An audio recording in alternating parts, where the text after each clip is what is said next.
Magandang hapon! Kumusta po? Narito po ulit ang update natin para sa lagay ng ating panahon ngayong hapon po ng November 15, 2023 na kung saan sa ngayon po ay patuloy pa rin natin na binabantayan ang sama ng panahon sa labas ng ating area of responsibility na naging bagyo nga po ng ilang oras pero humina po dahil po yan sa strong wind shear pero patuloy pa rin natin na monitor for signs of regeneration.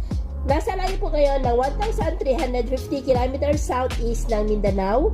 Posible po yan na papasok na sa ating area of responsibility hanggang bukas. At kung maging bagyo muli yan habang nasa loob ng ating PAR, ay tatawagin po yan sa local name na Bagyong Kabayan at sa darating na Sabado ay posible po na magpaulan na dito po sa ilang bahagi ng ating bansa.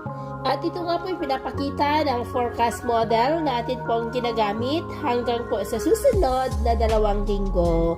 At sa lagay po ng ating panahon ngayon, amihan pa rin ang hangin na umiihip po dito sa malaking bahagi ng Luzon at ang shear line ay nakakaapekto po dyan sa ilang bahagi po ng Southern Luzon. Ngayong hapon po dahil nga sa shear line ay maulap po ang kalangitan na may mga pulupulong pag-ulan sa ilang bahagi po ng Bicol Region, Mimaropa, Calabarzon at maulap na kalangitan rin with isolated rain sa ilang bahagi naman ng Cagayan Valley, Cordillera, maging po sa ilang bahagi ng La Union at Ilocos, maging po sa ilang bahagi pa ng Panay Island, Negros, Cebu, Bohol, Leyte, ilang bahagi ng Samar Provinces, Zamboanga Peninsula, Northern Mindanao, Caraga at ilang bahagi po ng Sorsogon at Davao. At sa susunod po ng mga oras ay posible pa rin ang mga isolated rain sa ilang bahagi ng ating bansa kaya mag-ingat po tayo sa mga banta pa rin ng mga pagbaha at pagguho ng lupa.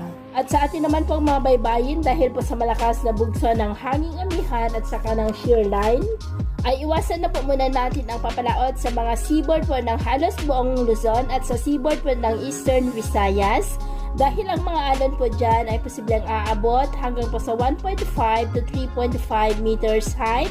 Kaya iwasan po muna natin ang papalaot lalo na po dyan sa mga may kulay pula para mas makaiwas sa mga sakunang pangkaragatan.